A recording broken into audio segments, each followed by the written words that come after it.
आणि सध्या चाकण एमआयडीसीचा विषय चांगलाच राजकीय वाद तिकडे झाल्याचा पाहायला मिळतंय आणि अशातच आता उबाठा गटाचे आमदार आदित्य ठाकरे या रस्त्यांची पाहणी करण्यासाठी चाकण एमआयडीसी परिसरात पोहोचल्याचं पाहायला मिळतंय।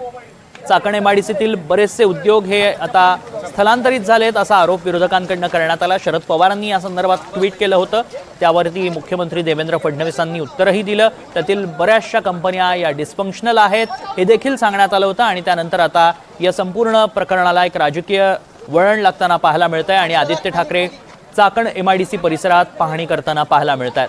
चाकण एमआयडीसीतील रस्त्यांची कामं आता सुरू करण्यात आलेली आहेत, रस्त्यांची दुरुस्ती करण्यात येते आणि त्या पार्श्वभूमीवरती आता त्याला संपूर्ण एक राजकीय वळण लागल्याचं पाहायला मिळतंय। आदित्य ठाकरेंकडून या रस्त्यांची पाहणी करण्यात येते।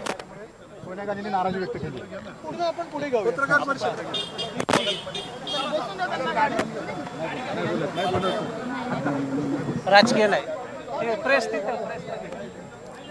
ठीक। अधिक माहिती जाणून घ्या, आमचे प्रतिनिधी सूरज कसबे सध्या संपर्कात आहेत। सूरज, आदित्य ठाकरे पोहोचले, चाकण एमआयडीसीची पाहणी करतायत। तन्मय, आपण पाहिले तर गेल्या काही दिवसांपासून चाकण एमआयडीसी परिसरातील जे उद्योजक आहेत ते मूलभूत सुविधा मिळत नसल्याने बाहेरचा रस्ता असताना पाहायला मिळतात। जवळपास चाकण एमआयडीसी परिसरातील 20 पेक्षा अधिक कंपन्या हे स्थलांतर करण्याच्या तयारीत आहेत, कारण या चाकण एमआयडीसी परिसरात असणारी सततची वाहतूक कोंडी, खड्ड्यांची दुरावस्था आणि इतर मूलभूत सुविधा न मिळणे या त्रासाला कंटाळून ते स्थलांतर करण्याच्या तयारीत आहे, तशी भूमिका सुद्धा त्यांनी घेतली। त्यामुळेच आता काल रोहित पवारांचा दौरा चाकण एमआयडीसी परिसरामध्ये झाल्यानंतर आता युवा नेते आदित्य ठाकरे हे सुद्धा या चाकण एमआयडीसी परिसरात येऊन या ठिकाणची जे प्रत्यक्ष जी परिस्थिती त्या परिस्थितीची पाहणी करतात। या परिसरामध्ये असणारे जे मोठमोठे खड्डे आहेत ज्यामुळे अनेक कंपन्यांना जो कच्चा माल तयार केलेला असतो किंवा जो तयार केलेला माल जो वेळेवरती पोहोचत नाही, त्यामुळे मोठ्या नुकसानाला सामोरे जावं लागतं।